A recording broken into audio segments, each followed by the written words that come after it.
Okay, so by now your entire gun is in pieces on the floor and you're kicking yourself for taking it apart and listening to me.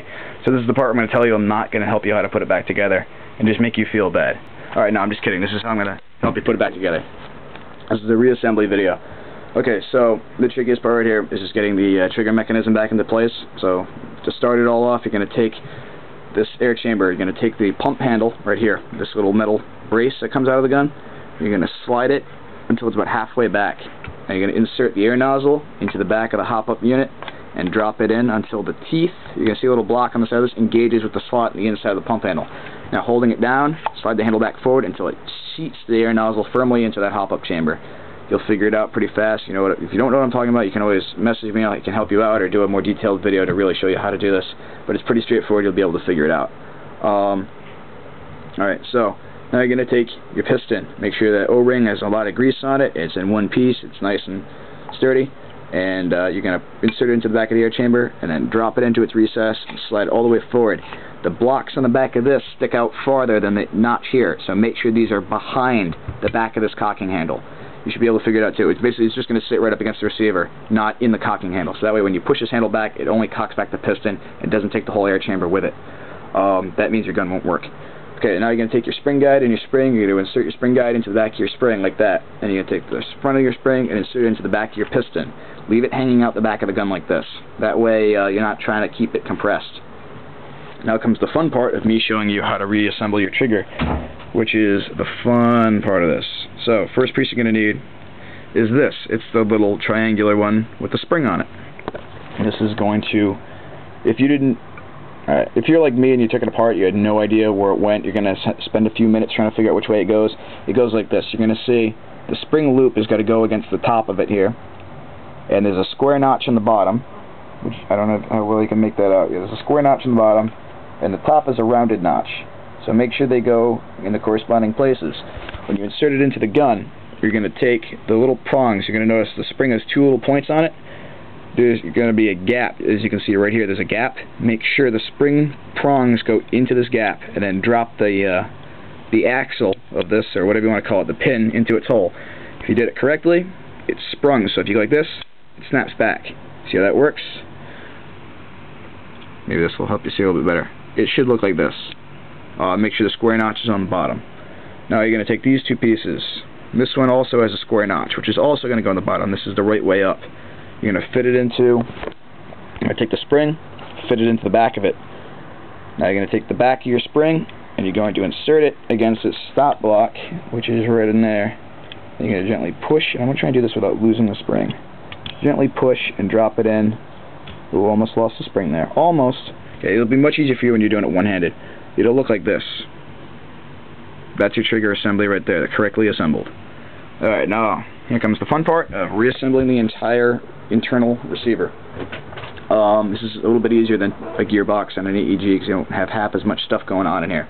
Okay, now you're going to take the front of your the front of your inner receiver.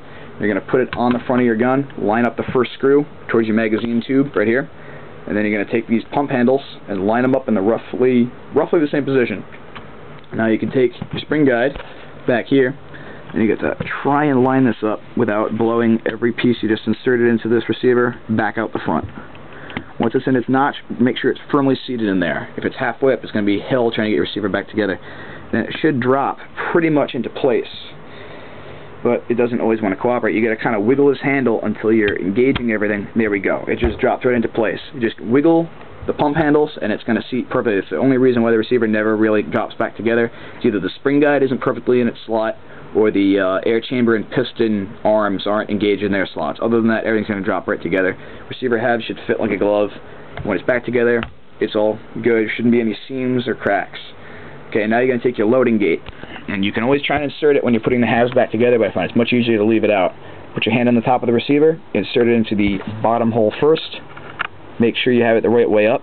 Make sure that little block thing is on the inside, and then put it inside, and then very gently work it towards its hole. Now it's in place, and you haven't blown your receiver apart. Okay, that swings, but it still is not screwed together. So now you're going to take your Phillips head screws, and you're going to take Phillips head screwdriver, drop them into their holes, and remember when you took it apart, you unscrewed them halfway, and then took them out the rest of the way. take this and then screw it down about 4 turns, probably less. Make sure they're not cross-threading. Okay, halfway. It's actually about 3 turns. Okay, halfway. And this way, it's going to keep the receiver fully seated. You're not going to crank one side down before the other. And then do about 3 more turns before it start to feel it getting tight. And then you're just going to finish cranking it down. Okay.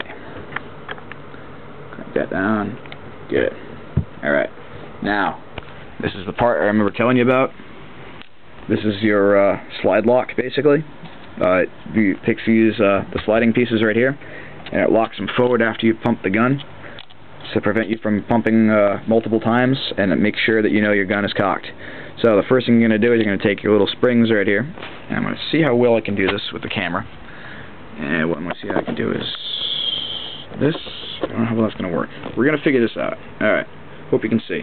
What you're going to take these tiny little springs, and you're going to put them on the corresponding nubs of this block. Okay, and you just brace them against the bottom, or the more like the inside of the receiver hole. You're going to figure it out. They're just tricky because they're little springs. Try not to lose them. I'm sure you can get them at a hardware store, but I'm sure the pain of going in there and trying to find a tiny spring like this is just not worth it. So you're going to roll it so the springs go from bracing against this way. You're going to want to brace them this way now. And if you can see what I'm doing, your piece is going to look like this now. Make sure the ramp goes forward. See how it's aimed? If you have it going the other way, you're going to see 2 little holes casted into the side, so that's backwards. Basically, what you do is you're going to drop it very gently, keep your thumb over the spring so they don't fly out, and just squeeze it down. You can feel it click, and it's dropped up into its slot. That's not going anywhere. That's correctly assembled. Now I'm going to do one more step before I pause the video, and then show you how to reassemble the rest of it in a second one, because otherwise I'm going to go over 15 minutes, and I'm going to be really mad at having to do this again. So I'm going to take this block right here, and you're going to notice there's a square notch cut into the front of it. Take that, and you'll find corresponding notches on the square pump handles. You drop your Phillips head screws in there. If you have a magnetic screwdriver, this is going to be really fun because it's going to keep yanking them back out of their hole. But, alright, very carefully. Make sure it doesn't cross thread. Here we go. Crank this down. Come on. Oop, I was trying to cross thread. Son of a bitch. Come on, you bastard. Alright, you just gotta work with it. You know how screws are. And try not to cross thread. Come on. Stop it! I'm gonna try a different screw. How about that? I'll fight you. So, okay, so line them up, and nope, this one tries to cross thread too. Come on!